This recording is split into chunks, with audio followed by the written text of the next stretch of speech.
Welcome back to True Echo, the channel where powerful, thought-provoking stories echo louder than headlines. Today's story starts with a black CEO quietly taking his seat in first class, only to be asked to move for a white passenger. But what the airline crew didn't know, that single moment would ignite a global reckoning in justice, dignity, and what real accountability looks like. Stay with us. This one doesn't end how you expect. The hum of the jet bridge faded behind David Lawson as he stepped into the cool cabin of Alura Flight 279. His charcoal gray blazer was sharp, his steps steady. He had boarded early like most frequent flyers and slipped into seat 2C, the same spot he always selected, aisle side, extra legroom and quiet. He pulled out his tablet, reviewing final notes for the keynote speech he was set to deliver in Geneva. It was a speech about ethical innovation, inclusion, and the quiet biases that still shape the world. He had no idea he was about to become his own case study. "Sir," came a voice just above the hum of the overhead air vents. "We need you to move to accommodate one of our premier passengers." The words were delivered with a practiced smile, but David caught the undertone immediately. His eyes lifted from the tablet. The woman before him, Flight Attendant Brianna Clark, stood poised, polished, her navy blue uniform crisp. He glanced to the side then back. "I'm sorry?" he asked. "This seat," she said with soft firmness, "is usually reserved for our most loyal travelers. Miss Summers just behind me flies with us weekly. She always sits here. It's a bit of a tradition." David tilted his head. "A tradition?" He held up his boarding pass. "Seat 2C is what I booked. Weeks ago. Paid in full." Brianna hesitated but didn't back down. "Miss Summers has an investor meeting as soon as we land. She asked to be accommodated." David didn't flinch. "I'm a premier member." From inside his jacket, he withdrew his slim leather wallet and handed over his Alura Premier card, sleek black, embossed with gold lettering. Brianna blinked. That wasn't what she expected. Before she could recover, a voice behind her cut through the aisle like a blade. "That's my seat. I always sit there." Lydia Summers stood with a designer handbag in one hand and disdain in her posture. Her platinum blonde hair was twisted into an immaculate bun, her ivory trench coat draped like armor. She didn't even look at David. She looked past him. Passengers nearby began to quiet. David felt the shift in air, not cold, not hot, just tense like the atmosphere had been vacuum sealed. He didn't raise his voice. He didn't move. "Is there an issue with my reservation?" he asked again gently. Brianna's smile tightened. "Sir, I'm sure we can find you another first-class seat. I selected this one for a reason," he said, voice calm but firm. Behind Lydia, whispers grew. The man in 3A angled his phone discreetly, recording. A woman near the front lowered her magazine. Then Lydia leaned in closer, her voice lower but loud enough to be heard. "I don't know why this is even a discussion. He doesn't look like someone who belongs here." It hit harder than any shouted insult. David said nothing. He didn't have to. The silence, the tension, the way heads turned and froze, that said enough. Brianna fidgeted. Victor Holman, the cabin supervisor, appeared with a tight expression. "Sir," he said, "we're going to ask you one last time. Please move." David held up his boarding pass again. "I won't be moving." Phones came out. One passenger raised theirs and said clearly, "I'm recording this." Victor saw it. He knew. But instead of de-escalating, he doubled down. "You can do this the easy way or the hard way." "Is that a threat?" David asked. "No," Victor said. "A choice." David nodded. "Then I've made mine." 5 minutes later, 2 security officers boarded the plane. David stood slowly, deliberately. He gathered his coat and briefcase. "Before I go," he said loud enough for everyone to hear, "state the reason for my removal." Out loud. Victor hesitated. "Uncooperative behavior." David's gaze scanned the cabin. "I wasn't uncooperative. I was just in the wrong skin." The silence that followed would echo far beyond that plane.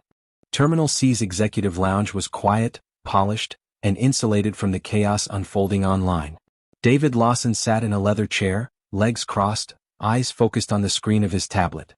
Around him, the world moved like clockwork, business travelers typing furiously, attendants serving coffee with hushed voices. But inside David's mind, the gears were already turning. He didn't pace. He didn't rant. He didn't even raise his voice when he called his COO. "Melissa," he said as the call connected. "I need the legal team assembled. There's been an incident." Within minutes, the first video clip arrived. Airdropped by a passenger from 3A. A crystal-clear shot of Brianna Clark accepting a folded note from Lydia Summers. Another video followed, this one from 2D capturing Victor's tone, his veiled threat, and the moment Lydia muttered, "First class should have standards," as David was escorted off. They didn't just remove a man from his seat. They removed a symbol. And they handed David Lawson the clearest, most unfiltered evidence of discrimination, on camera. Melissa called back. "David, we've already pulled the footage. Legal says we have enough to file formal complaints with the FAA, DOT, and the EOC. Your rights as a passenger and shareholder were violated." "I'm not interested in compensation," David said quietly. "I'm interested in change. Let's hit them where it hurts." On the 28th floor of Alura's corporate headquarters, CEO Harold Jennings had just returned from a lunch meeting when the video hit 1.2 million views. By hour 4, hashtags like #DavidLawson and #AluraDiscrimination were trending worldwide. By hour 6, stock had dropped 7%. And by hour 7, David's legal team filed an emergency shareholder meeting notice, triggering the clause hidden in Alura's corporate charter that gave controlling stakeholders the right to call a special board session. Jennings paled as he realized the depth of the mistake. "Who is he?" a board member asked, wide-eyed. "David Lawson," the PR director whispered, barely audible. "Founder of CoreLogic AI.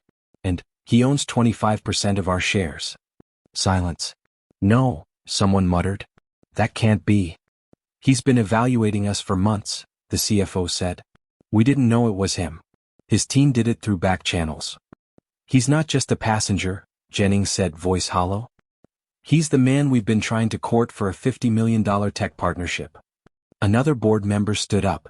"So what does he want?" Jennings didn't need to guess. "He wants blood." Back at the lounge, David received a quiet visitor. A woman in her late 20s, nervous but determined. She handed him her phone. "I recorded everything. From the moment they tried to move you to the bribe and beyond. I wasn't sure if I should post it, but you should have it." David scrolled. In this video, Lydia slipped a second bill to Victor after the removal.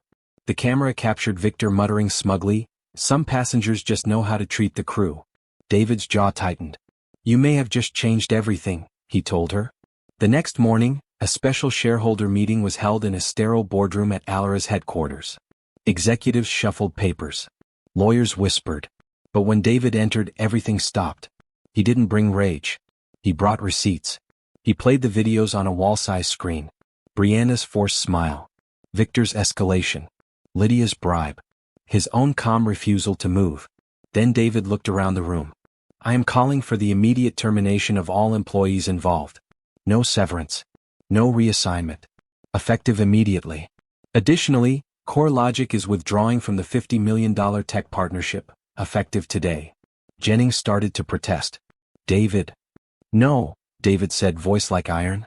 "You acted. Now I'm doing the same."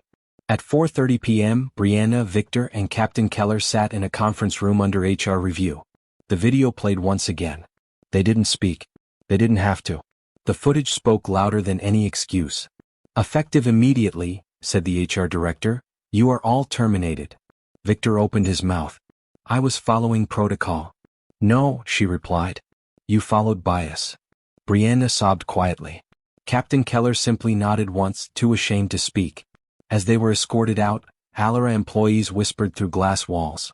The viral scandal, the stock crash, the removal, everyone had seen it. And now they were watching the consequences walk past in real time. Poetic symmetry. The same way David had been walked off that plane. The fallout from David Lawson's removal spread faster than turbulence in a storm. But unlike turbulence, this didn't pass quickly. It spiraled into something bigger, deeper. A confrontation not just with Alura Airlines but with an entire industry's hidden culture. Alura grounded every plane for 48 hours. All flights. All crews. Everywhere. The world gasped. "This is unprecedented," one CNN anchor said. "No commercial airline has ever grounded its fleet for ethics training." Harold Jennings, visibly weary at the emergency press conference, announced, "We've partnered with CoreLogic.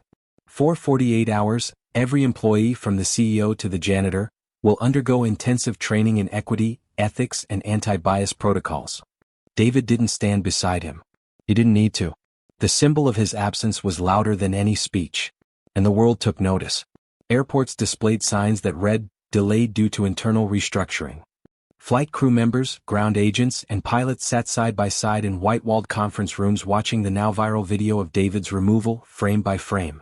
Not to analyze his response, but their own reactions. One flight attendant, in tears, said, "I didn't speak up when a black mother was told her stroller was a security hazard. I stayed silent. I thought it was just policy."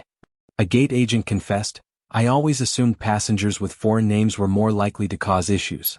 I didn't say it, but I thought it." David showed up at several sessions without fanfare. No entourage. Just presence. Quiet, watchful presence. His method wasn't to shame, but to hold a mirror. In one Chicago training room, he stood and addressed 20 flight crew members. "This isn't about me anymore," he said. "It's about the next person who doesn't have my platform. The single mom who gets asked to prove her first-class seat.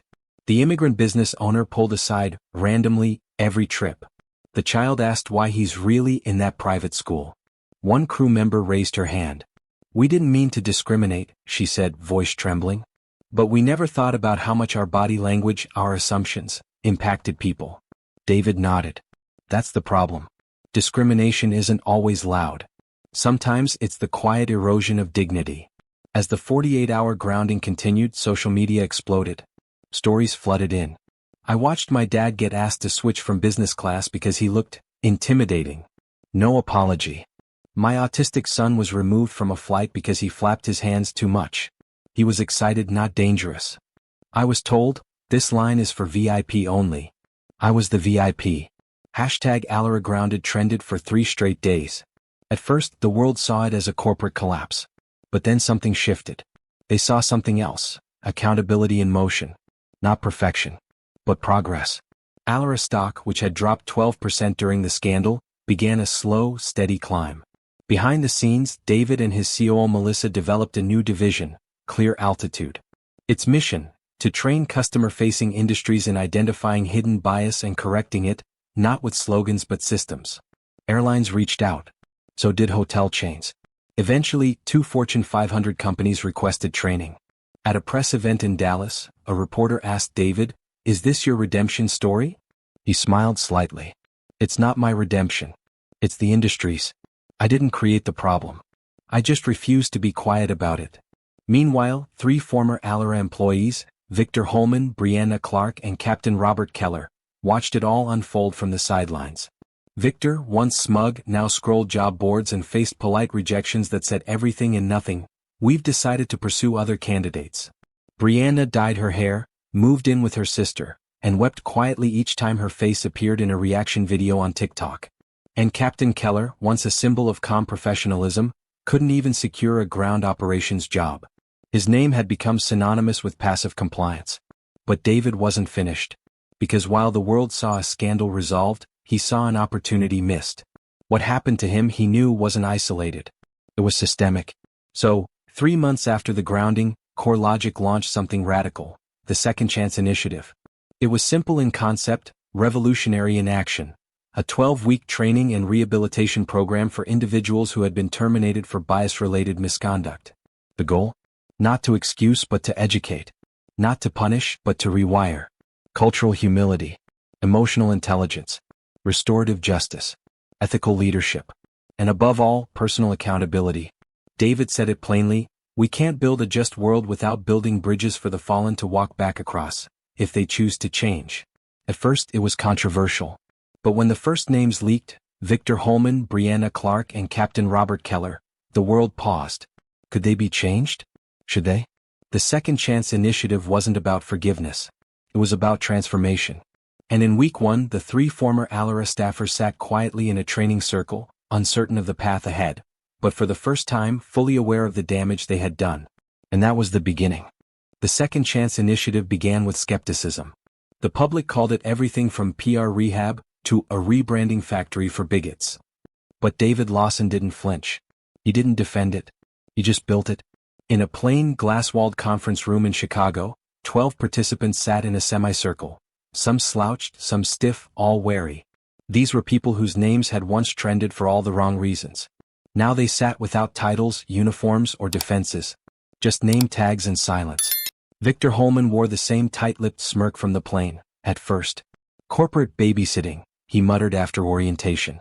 Let's just get through this and slap a stamp on it. But things shifted during week 3. It was a role-play simulation. A black man in a tailored suit played the passenger. Victor, instructed to resolve a seat dispute, defaulted to his old tone. Clipped, impatient, slightly raised. Then came the playback. He watched himself on screen, eyes narrowed, posture firm, voice dismissive. One by one, the other participants provided feedback. Your voice got sharper when he resisted. You leaned in like you were confronting, not resolving. You wouldn't have spoken that way to a white businessman. Victor stared at the footage. I thought racism was louder, he said finally. Yelling. Slurs. I didn't think, it was me. That night, he stayed behind and asked to review every roleplay recording of himself. Brianna's journey wasn't logical. It was emotional. She broke down during a guest lecture, delivered by a black civil rights attorney who once had been removed from business class for not dressing the part. The attorney said, "The look in that attendant's eyes, like I was contamination, not a customer, I'll never forget it." Brianna wept through the entire session. Later, during group circle, she said, "I smiled while they dragged him off the plane. I didn't scream. I didn't throw a fit. But I smiled. That was worse." The facilitator responded gently. Because that smile protected you. But it didn't protect him. By week 6, Brianna was mentoring newcomers to the program. She created a training module titled The Smile That Hurts, where participants dissected how performative politeness can mask dehumanization. She no longer wanted her job back. She wanted to change the job. Captain Keller said little in the beginning. His silence, once a mark of composed authority, had become a weight. For weeks, he sat in the back of the room, arms crossed, grief stitched across his face. He watched others cry. He listened. But he said nothing. Until the empathy mirror. It was a brutal exercise, watching actors reenact your worst moment, word for word, tone for tone, while you sat in the passenger seat. The actor portraying Keller spoke the line that had haunted him for months. "Sir, this is your last chance. Refuse and we'll have to involve security." Keller wept. "I wasn't leading," he whispered. "I was following protocol. But the protocol was broken. And I didn't have the courage to break it." By week 12, all three, Victor, Brianna, Keller, had submitted final reflections, participated in peer assessments and passed every evaluation. Not for what they said but for what they changed. Their certificates didn't say, absolved. They said, transformed. Victor applied for an entry-level role at a regional airline. At his interview, the recruiter, a black man in his 30s, looked up from his resume and said, "I saw the video. I also saw your training. Let's talk." Brianna became a ground crew lead at a mid-sized airport. Her first assignment? Helping 2 passengers resolve a dispute over a seat assignment, one of them Spanish-speaking and visibly anxious. She approached with empathy, not assumptions. Captain Keller was never licensed to fly again. But he became an ethics instructor for flight academies, teaching young pilots how to lead not just with altitude, but with awareness. He ended each class with the same line, "Don't let silence cost you your wings." At Alura Airlines, change was no longer performative. Flight attendants were retrained with new modules built from the Second Chance curriculum. Executives reviewed anonymous incident reports monthly. Bonuses were tied not just to on-time departures but to passenger dignity scores. Every gate had a sign, "Every seat is a human seat." One reviewer on TripAdvisor wrote, "I used to fly Alura with dread. Now, it feels like I finally belong in the sky." Other airlines noticed. By the end of the fiscal quarter, 4 major U.S. carriers reached out to CoreLogic for consultations. David never bragged. He just scaled. He launched Clear Altitude, a consulting arm focused on retraining industries in hospitality, tech, and transportation. He rejected glossy magazine covers. He declined morning show interviews. He donated speaking fees to social justice nonprofits. His focus was never praise. It was permanence. And yet the praise came. One day, David received a handwritten envelope at his office. Inside was a folded note. "Dear Mr. Lawson, you don't know me but I was on that flight, row 10. I didn't speak. I froze.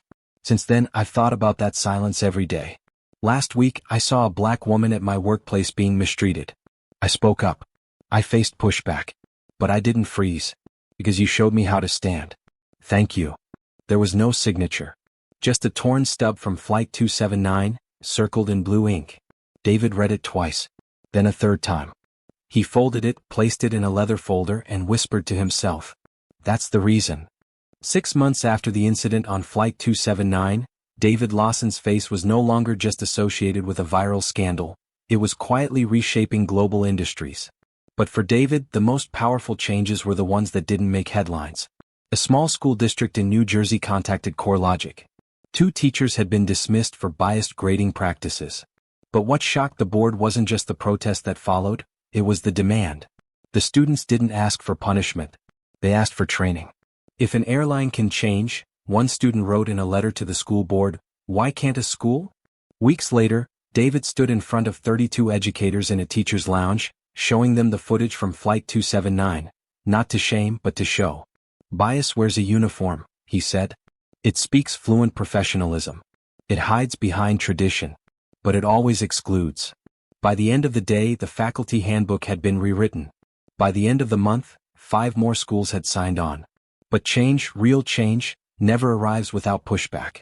At the Geneva Global Leadership Forum, David was invited to keynote a session on rehabilitative ethics. The room was packed with executives, ministers, journalists, and skeptics. And it didn't take long for the resistance to show itself. 10 minutes into his talk, a hand shot up. Dr. Erik Langstrom, a renowned Scandinavian sociologist, known for critiquing what he called moral colonialism, rose to challenge him. Mr. Lawson, Langstrom began, isn't your second chance initiative just another form of Western shame, exported as moral superiority? Some cultures see public rehabilitation as dishonor, not healing. David didn't flinch. I'm not exporting shame, he said calmly. I'm offering responsibility and the choice to grow. And while cultural standards vary, the pain of exclusion doesn't need translation. Langstrom countered again.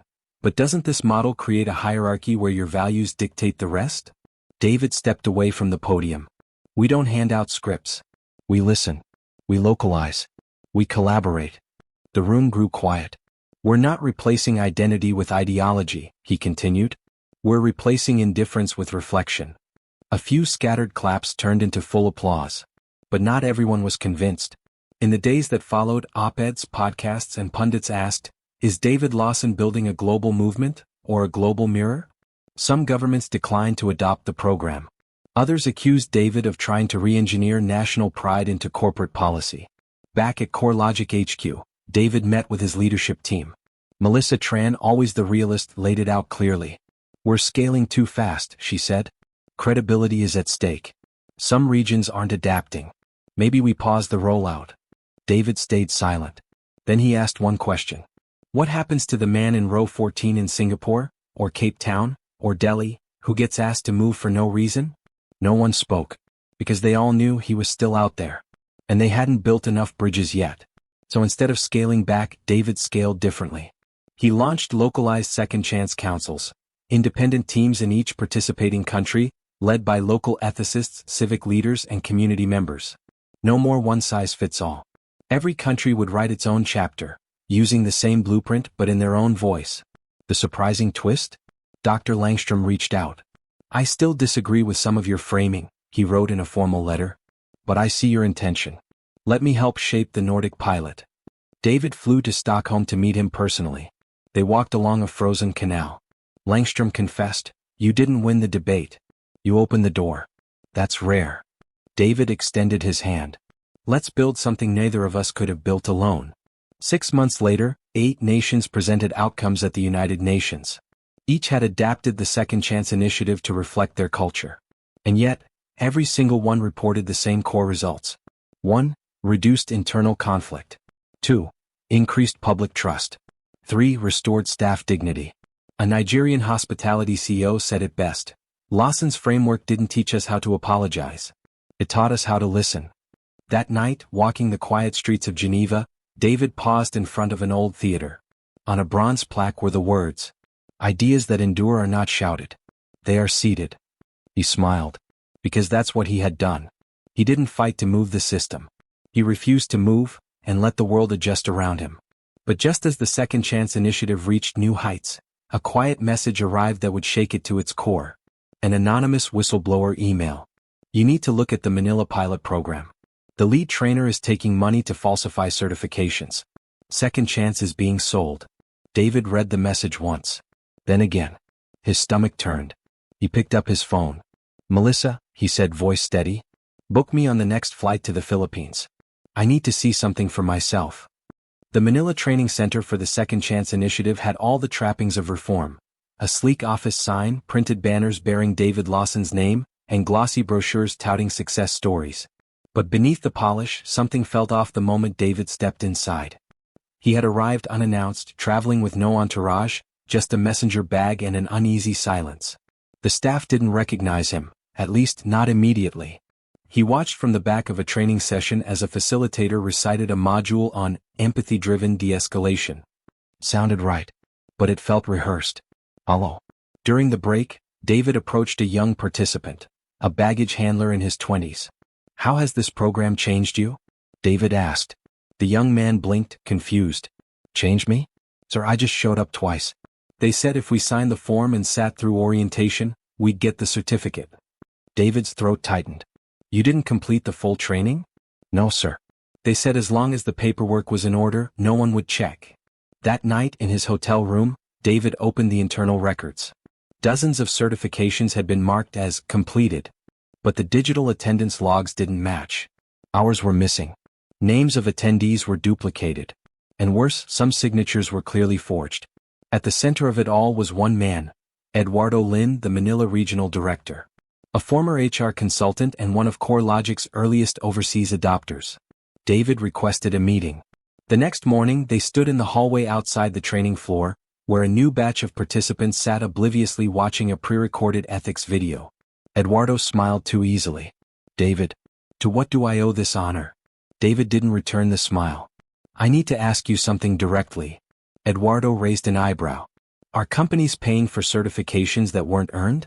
The smile faltered. Then, in a rare moment of honesty, Eduardo nodded, just slightly. You don't understand, he said. These companies want the image of reform, not the discomfort. They paid for credibility, not correction. David's voice was cold. You sold out the program. Eduardo shrugged. You can't build global virtue on local desperation. These companies have their own cultures, their own rules. They just want to survive. No, David replied. They want shortcuts. And you gave them my name to hide behind. Eduardo's smugness faded. You didn't just betray me, David said, stepping closer. You betrayed every person who ever trusted that certificate to mean something. He returned to Chicago and immediately called a press conference. The statement was short, devastating. An internal audit has revealed falsified certifications in our Manila pilot program. Effective immediately, all certifications from that office are suspended. We take full responsibility. Second Chance was built on the belief that people can change after failure. Now we face our own. The backlash was swift. News outlets who once praised David now questioned everything. Is Second Chance just a global PR machine? Redemption or rebranding? Lawson's legacy in jeopardy? Social media turned vicious. Hashtags flipped from hashtag Second Chance Works to hashtag Second Chance Scam. Some former critics reveled in the chaos. But the response from David was what stunned everyone. He didn't deflect. He doubled down. He launched a full audit of every international branch. He halted all licensing agreements. He returned to the original model. Small cohorts, direct oversight, no shortcuts, no exceptions. In an internal meeting, Melissa placed 2 more files on his desk. Dubai. South Africa. Irregularities confirmed. David closed his eyes. How long until we rebuild credibility? She asked. He answered quietly. As long as it takes. 3 weeks later, David quietly boarded an Alura Airlines flight. Same route. Same aircraft. Same seat, 2C. It had been nearly 2 years since that moment. The moment that started everything. As he sat down, a young black boy walking past with his mother stopped and stared. Are you, the guy from the plane? David smiled. I guess I am. My mom says you're why she flies Alura again. David looked at her, then back to the boy. Tell her she's why I still fly. And for the first time in months he allowed himself to breathe. This wasn't the end. But it was a pause. A necessary one. Because even bridges built for justice need maintenance. And even movements forged in fire must stop to ensure the flame hasn't scorched the foundation. It had been exactly 2 years since David Lawson was removed from seat 2C on Alura Airlines. Since then he had reshaped global policy, pioneered corporate redemption, and created a new lexicon for justice. But in the final act of his movement, David made a decision that no one expected. At the World Human Dignity Summit in Washington, D.C., leaders from over 30 nations gathered. On the massive screen at center stage, the words "Legacy in Action," the life and work of David Lawson, glowed above a silent, packed auditorium. Video montages played, pilots citing Second Chance Initiative in training rooms, students in Nigeria reading essays on dignity, hotel managers in Germany delivering apologies not from a script, but from understanding. Then a soft voice echoed through the room. "Because of you I stayed. Because of you I spoke up. Because of you I changed." The applause began before David even stepped on stage. But when he did, dressed simply in a gray blazer and no teleprompter in sight, he didn't smile. He looked into the crowd and said, "Thank you. But I didn't come here to be celebrated." A hush swept across the room. "I came here," he continued, "to say goodbye." Murmurs. Gasp. Melissa Tran, seated in the front row, sat up straight. "Today will be my last day as CEO of CoreLogic, as founder of Second Chance Initiative, and as public face of this movement." You let it land. Because movements that depend on one man aren't movements at all. If dignity only exists when I'm in the room, we've failed. He clicked a remote. The screen behind him showed photos, not of him but of others. Victor Holman, now leading a reentry workforce program in Seattle for wrongfully terminated workers. Brianna Clark, co-director of a nonprofit training hospitality staff in emotional intelligence and bias intervention.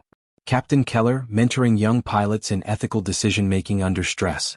Lydia Summers, quietly volunteering at a women's shelter in New York, giving talks on unconscious bias, starting each one by saying, "I was once the villain in a story I didn't understand." "These are not redemption stories," David said. "They're resilience stories.